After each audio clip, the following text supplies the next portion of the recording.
the governor on it because he's going to have a little bit of stress and a little bit of travel, a few shaking hands, and we don't want him sick. We want to keep him healthy.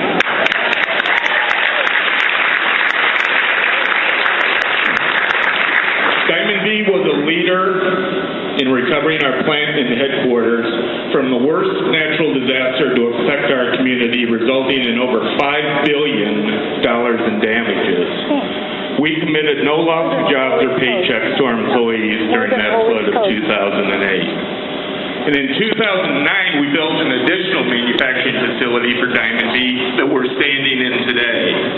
And this summer, we broke ground for our new global headquarters, which you saw driving in. We are also doubling the manufacturing capacity of this facility as we speak. So what did we do with this big tax cut? We created 80 jobs. We invested in excess of $55 million in facilities and in equipment. And Diamond V is very proud to be an example of the entrepreneurial spirit and success that can be achieved in the United States.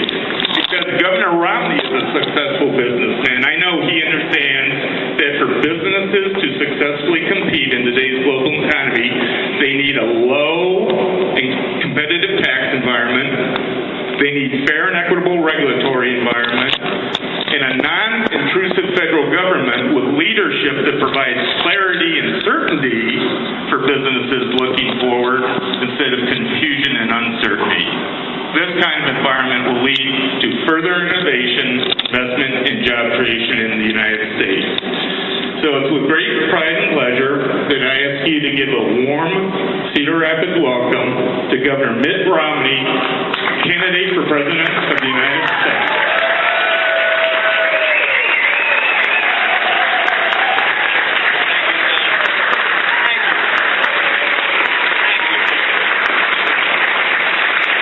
Thank you so much. Please.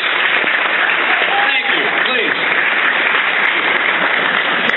Well, it's good to be back in Cedar Rapids again.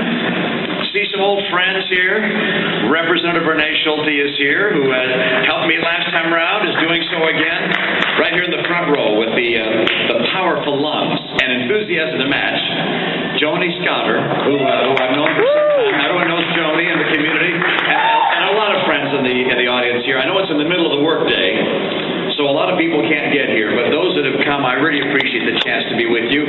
This is kind of a town meeting format, so I'm going to say a few things and then turn to you for questions that you'd like to ask, and we can have that discussion together.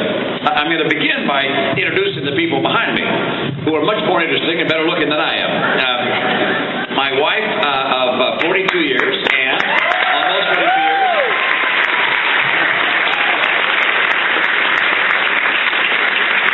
And Josh, my middle son. We have 5 boys. I always joke that he's the short, not good-looking one, but obviously that's not the case. But I'm happy to have them here. I'm going to have Ann say hi first, and then I'm going to ask Josh to tell you a bit of a story. So, Ann?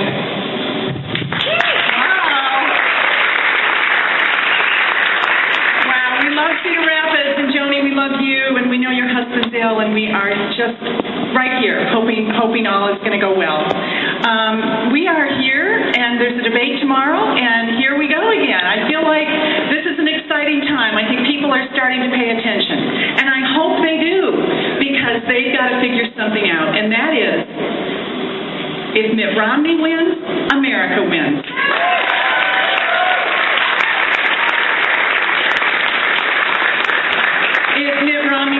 America loses. I think we have a stark contrast right now. I think all of us recognize that shining city on a hill, that light is growing a little dimmer. We don't like the direction the country's going in. We want to change, and we want a turnaround. And who better to do a turnaround than the guy that does turnarounds? There you go, sweetie. Thank you, sweetheart. She is somewhat biased, but I appreciate that. Now, Josh is here. He didn't expect me to ask him to say something. He gives speeches in his own right. He has visited every county in Iowa. And so Josh is my hero. But I wanted Josh to describe something that his grandparents did. When my parents had 25 grandkids, and when a group of them would reach, 12, 13 13, 14 years old, they did something which is kind of unusual. So with Josh here, I thought I'd let him describe what it was and what kind of impact it had. Josh? Thank you, Dad. My grandparents really instilled in me a love for this country, and that started when I was, as my dad said, 12 years old. They would take each of their grandchildren on a trip across the country to visit the national parks. And so if you can imagine an 80-year-old man with 5, 11, 10, and 12-year-olds in a van, an American-made van, traveling across the country for a month, visiting national parks. That experience not only gave me a great love for my grandfather and for the many wonderful things he had done in life, but for this great country and its great beauty and the great people in it. So for my grandfather, I'm grateful to instill in me a love of this country. Thanks. Turn it back to my dad. I wanted to begin with that story because I thought it was kind of unusual for grandparents to take grandkids for 30 days. I mean, this was the best babysitting we'd ever had. And they took him, as Josh said, from park to park to park. And he said, we fell in love with America. That was the whole idea. My parents wanted their grandkids to know the country, to see the plains, the mountains, the canyons, the sequoias, to see America, the rocks and rills, the templed hills, as they say. And Josh loves America, as do our other children. Now, I also knew that my parents were teaching my kids about the American spirit at the same time, what makes us a unique nation. Because as they would go from park to park, between the stops, Mom would read to them, or they'd hear stories about the founding of the country. I'd been on this trip myself when I was a boy. You see, they did the same thing with us. They took us from park to park, and Mom read from a book called Men to Match My Mountains. It was a book that described the character of the women and men that took the risk to build this extraordinary country.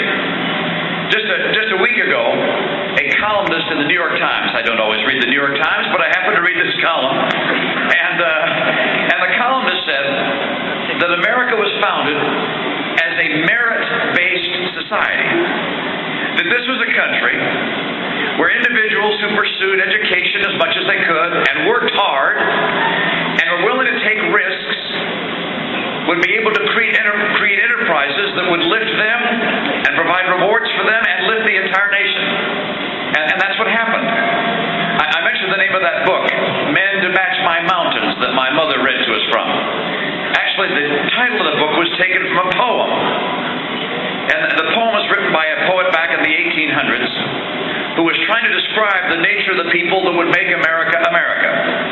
And the poem, I'll tell you the first 4 lines. I've just learned them. Even I can remember my 4 lines from that poem, and they go like this. Bring me men to match my mountains. Bring me men to match my plains. Men with empires in their purpose and new eras in their brains. The men and women of America would have empires in their purpose. And by that, not conquering other nations, but innovating, pioneering, building. What John's grandfather did. In his 50s, he came up with the idea of this nutritional supplement for animals. And now it employs 200 and some odd people because of this empire and his purpose. And new eras. It's amazing what American innovation and creativity and pioneering has done to change the world. The founders had an extraordinary idea. The king and the government would not be sovereign, but the people would be sovereign. And that changed the world. And then innovation of another kind. I read a book over the summer called At Home by Bill Bryson. Bill Bryson, some of you know that name. He was, I think, raised in Des Moines. And he wrote a book about a number of things, but in this book he describes a world fair in about 1850 in London. And the English asked every country to send some items from their country. And I'm sure they saw various glass formations and pieces of art. What came from America was a huge crate or set of crates. And when they put it together, it was a McCormick Reaper. And the McCormick Reaper did the work of 40 people in processing grain. And that changed the world and brought in a new era. Because now we can feed the world by virtue of America, innovation, pioneering, empires in purpose that brought in new eras in the world. Then then, of course, Henry Ford's and other industrialists that led to the Industrial Revolution, and of course the new economy. Again, all these things coming from men and women in this country that took risks and worked hard. It's what makes America the economic engine that has made us the most prosperous in the world and the strongest nation in the world. And we've used our prosperity to provide for freedom for ourselves and to help provide freedom to others. No other nation on earth has done so much to provide freedom to others as the United States of America. It broke my heart to see our president go around the world and apologize for America. This, the greatest nation in the history of earth. I love this country, and I love the principles upon which it was founded. Now, I'm concerned that our president doesn't really understand that America.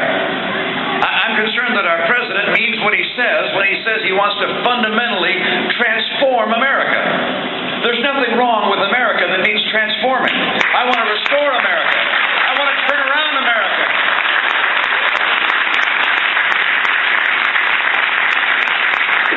He seems to be taking America on a course towards Europe. He seems to think that big government, with its hand on the scales of the economy, big government with a health care plan that everybody has to live by, big government which forces unions where employees don't want them, big government that's full of regulation and taxation. He thinks that's the answer. We don't want to become Europe. Europe isn't working in Europe. It'll never work here.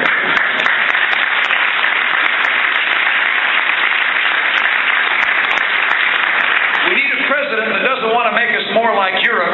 We need a president that wants to make us more like America. We want to turn around this country and make it once again the job-creating economic engine it's always been. This has always been the best place in the world to be middle class. I want to help people in the middle class of America. How do you do that? Not by taxing people to death, not by having government try to guide our lives, but by unleashing the spirit of the American individual and citizen and enterprise, so that people with empires in their purpose, willing to educate themselves and work hard and take risks, can lift one another, just as this enterprise is doing today.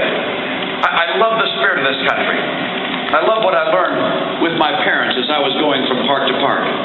I love the recognition that men and women who have dreams can have them fulfilled in this country. And as they do, the rewards they reap are not just unto themselves, but unto all of us. Because we're employed by one another who've had these extraordinary dreams, and we've changed the world, and we'll continue to change the world, not by becoming Europe, but by remaining America. This is a campaign about a very stark choice, in my opinion. Are we going to remain a merit-based society, or are we going to turn to become a European entitlement society? Are we going to have a president who believes in fundamentally transforming America into something else? Or are we going to have a president like me who will turn around America and restore the principles that made us great? I hope we choose that latter course. An introduction. I'm going to turn to you for a question or two that you might have. You can keep me here a long time. I want to shake hands with those of you that have come and maybe get a picture or two and sign an autograph or two. I see you've got something there, a picture. Oh, yeah. Oh, there's a cap. Now, wait a second. That's already got a lot of signatures on it. Let's see. Who's on this hat? There's Rick Santorum. There's Sarah Palin. There's Mike Huckabee. This hat's been around, hasn't it? There's Stephen King. Some of these guys, you can't read their signature. That's not a sure sign to stay in. Oh, there's somebody that says CBS News, Ron Paul, yeah, Michelle Bachmann, Herman Cain, and then in the center is a great big steer, all right, from the Iowa State Fair. I will sign the steer in